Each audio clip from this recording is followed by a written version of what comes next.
अगर कोई किसान अपने खेत पर पेड़ लगा करके उसमें मदद करता है तो हमें उसको परमिशन देने में किसी भी प्रकार की कोताही नहीं बरतनी चाहिए। हां, शर्त जोड़नी चाहिए, एक पेड़ काटोगे कम से कम 10 पेड़ लगाओगे, उसका वेरिफिकेशन होना चाहिए और उसको जियो टैगिंग करने की व्यवस्था करनी चाहिए, तब किसान प्रोत्साहित होगा।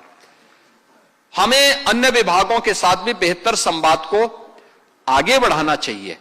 और जो हम लोगों ने पहले इस बारे में कहा था कि विरासत वृक्ष घोषित करने की कार्रवाई, 100 वर्ष पुराने जितने पेड़ हैं उनको विरासत वृक्ष के रूप में आगे बढ़ाना।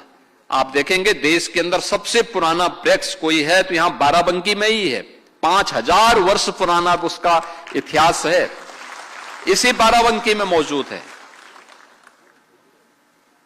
पारिजात का है और इतना पुराना है। ऐसे ही मैं जब गोरखपुर में जाता हूं, हमारे मंदिर कैंपस में 2 पेड़ ऐसे हैं, यानी एक पेड़ जिस पेड़ के नीचे भारत सेवाश्रम संघ के संस्थापक स्वामी प्रणवानंद जी ने 1912 में, यानी आज से 114 वर्ष पहले दीक्षा ली थी गोरखमी पीठ में आकर के, उसी पेड़ के नीचे उन्होंने दीक्षा ली थी। वह पेड़ आज भी उसी रूप में आम का पेड़ है और उसी रूप में ऐसे फैला हुआ है। आप सोचो उस समय भी वह पेड़ ऐसे ही था। जो पुराने चित्र दिखते हैं, पुराने चित्र जो बने हैं उसी रूप में बने हैं। और आप आश्चर्य करेंगे कि उस पेड़ में आज भी एक ही पेड़ है, शाखाएं अलग अलग हैं और कई वैरायटी के आम आते हैं उसमें आज भी। आप सोचो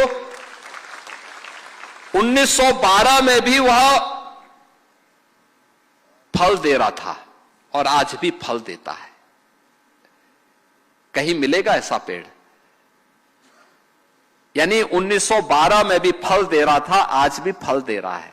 मैंने अब उसके लिए एक वाटिका तैयार की, वहां पर उसको बचाने के लिए मेरे गुरुजी ने भी की थी कि उसकी जो टहनियां थी बहुत फैल रही थी, वजन पड़ रहा था, उसको सपोर्ट करने के लिए फिर उसको आगे बढ़ाया गया। सपोर्ट करने के लिए हम लोगों ने नीचे से उसको सपोर्ट दिया। आज भी वह वैसे ही पड़ा हुआ है, एकदम आध्यात्मिक वातावरण वहां देखने को मिलता है। ऐसे वहां पे कुछ पीपल हैं, बरगद हैं, एकदम ऐसे लगता है जैसे उनका आशीर्वाद हम सब के ऊपर ऐसे बरस रहा हो। आप सोचो कई पीढ़ियों को उन्होंने देखा है, कई पीढ़ियों को देखा है। ये विरासत के वृक्ष, इनका संरक्षण करना, इनको काटने से बचाना, ये हम लोगों को